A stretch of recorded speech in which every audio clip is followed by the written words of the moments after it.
you ever actually, flirted with Nikki? I'm gonna go get some shots. I'll come with you if she means this much to you. And I know she does. Say, Nikki, I think we should grab a drink sometime. Nikki, wait. I was gonna ask you, What?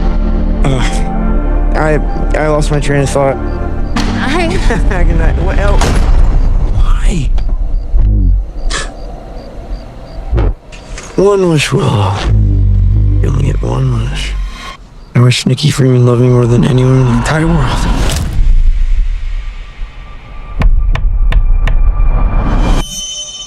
Hello, my name is Michael Morley, and I'm here to review Obsession, directed by Curry Barker. After breaking the mysterious one-wish Willow to win his crush's heart, a hopeless romantic gets exactly what he asked for. However, he soon discovers that some desires come at a dark and sinister price. This is about the typical unrequited love, the person who likes someone and they don't know if they like them back, but it kind of seems like they're just going to friend zone them. Well, this is literally about a boy, about a man who has a massive crush on a woman that he works with. And he's literally being told by his friend, you need to make a move. You need to just let her know that you're interested. He just doesn't have the confidence to do it. And then all of a sudden he goes to a magic shop. He ends up finding this item that grants a wish, and you can only make one wish, and that wish is for her to be in love with him. And he gets his wish, and it comes with a price. When I watched this movie, I really didn't know what to expect, but I know that a lot of people have been talking about it. It's kind of like the Backrooms phenomena. This is definitely going to be one of the most talked about movies of 2026. And these actors, Michael Johnson and Inda Navarrete, are fantastic in this movie. They play such organic, real, grounded characters. You can understand from his point of view that he's liked her for so long, and he makes a wish like anyone would do if you're interested in someone. You're not sure if it's going to work. Like, is this all a hoax? Like, of course you wouldn't believe it, but it ends up becoming true. Like, the wish that he makes actually becomes real. And she starts acting very strange. She starts doing some very odd behavior, almost like she's possessed, and it's not really her. And that's kind of, be careful what you wish for. He's not really getting the actual woman that he is in love with. It's another person that's kind of possessed her, almost like someone else has just kind of jumped in and taken over. It's like there's fragments of moments where it's her and then it's not her. The director of this movie is probably the youngest director. What is with these young directors? The young director of Backrooms and this guy is a young director, and they're both from YouTube. What is going on? Seems to be the time for YouTube people. The message at the ending of the movie, that's the biggest problem with this film, is the message.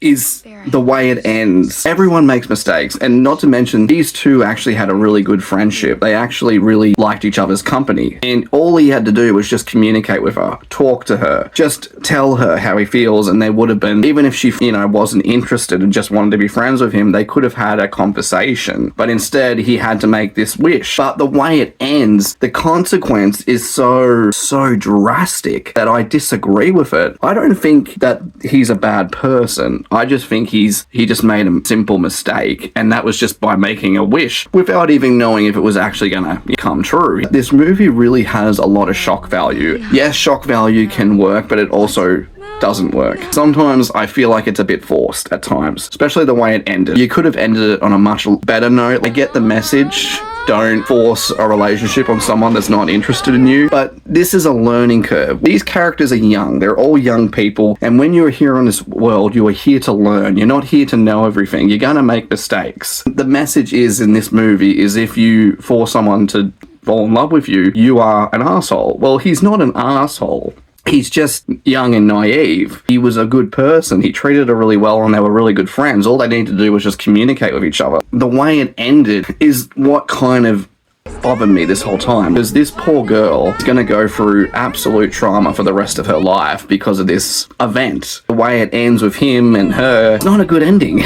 In a way, I feel sorry for him and her. I feel sorry for them both. There's also the person who created the wish, the person who created this box where you break it in half and make a wish. There's a scene where he's communicating with this person, and we don't really get much information about this character who created this item that grants this wish. I would have liked to have known more about this character, but we only get one scene. Other than that, This movie, I wouldn't recommend it to people who can't stand people injuring or hurting themselves. Like, some of the things are just chaotic. Like, it just comes out of nowhere. As I said, this movie is just pure shock value. Yes, there are times where it works, and there are other times where I felt like it was forced. But I will say the performances in this movie were absolutely great, and I can see these actors becoming very prominent stars after this film. 8 out of 10.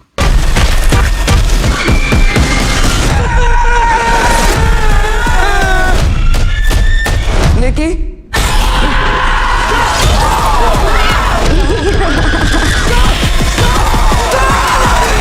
I love you. I love you. I love you. I love